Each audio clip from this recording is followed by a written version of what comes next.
প্রবল বৃষ্টিতে দিল্লি বিমানবন্দরের ছাদের একাংশ ভেঙে বিপত্তি।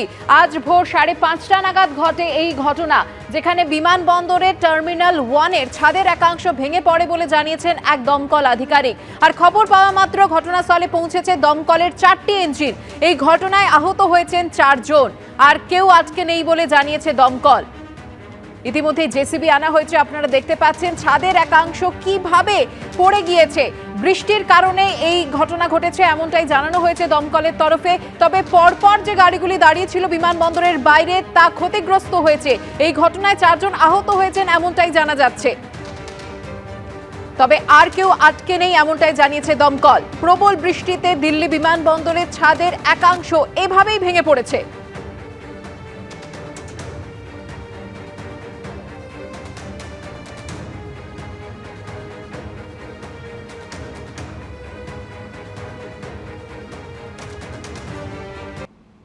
লোকসভা ভোটের পর প্রথমবার ভারতে এসে ফের মোদী সরকারকে বিঁধলেন নোবেলজয়ী অর্থনীতিবিদ অমর্ত্য সেন।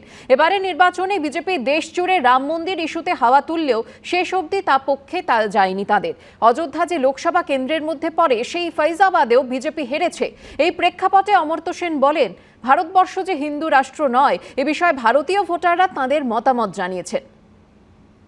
ভারতবর্ষ যে হিন্দু রাষ্ট্র নয় এ বিষয়ে ভারতীয় ভোটাররা তাদের মতামত জানিয়েছেন এবং মতামতটা সেই পরিবর্তনের বিরোধী। তৃতীয়বার ক্ষমতা এলেও এই প্রথমবার ম্যাজিক ফিগার 272-এর ধারে কাছে পৌঁছতে পারেননি নরেন্দ্র মোদী। সরকার করতে হয়েছে শরিকদের কাঁধে ভর করে।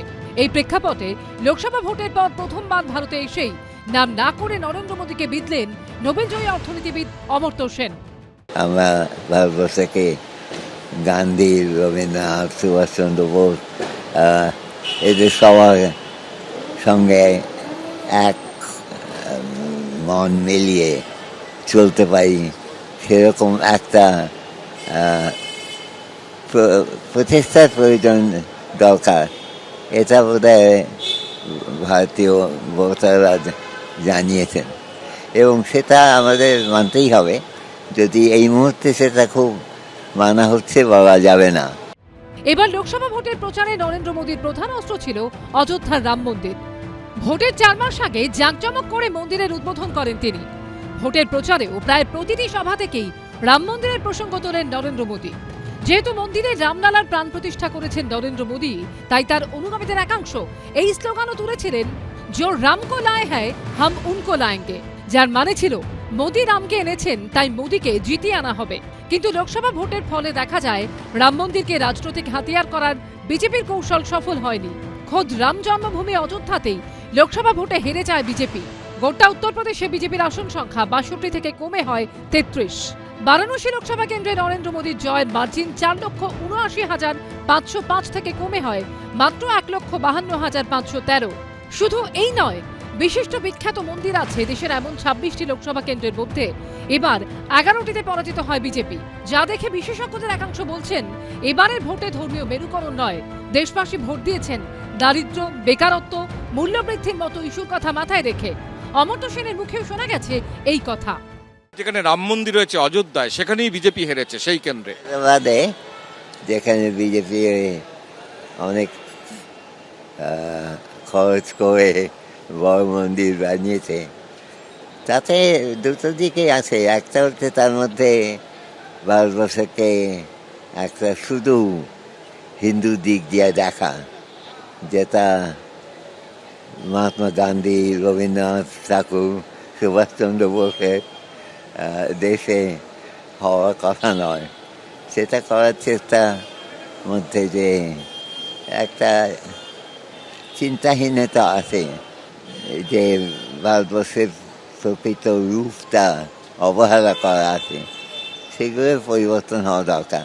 এবং তার সঙ্গেও এই মন্দির করতে গিয়ে বহু লোকের জমি টমিকে ছোট জমি প্লট থেকে নিয়ে তাদের মধ্যে যে একটা ভয়ের ভাব এনে দিয়েছে, সেটাতে তো এটাই প্রমাণ হলো যে ভারতবর্ষকে হিন্দু রাষ্ট্র করতে গিয়ে তারই একটা দিকে ধনীদের উপরে নির্ভর বেশি করা এবং গরিবদের অবহেলা করা, সেটা তো বহুদিন ধরেই চলছে এই সরকারে, এবং সেটা যে পরিবর্তন এখন হবে এটা আমাদের আশা।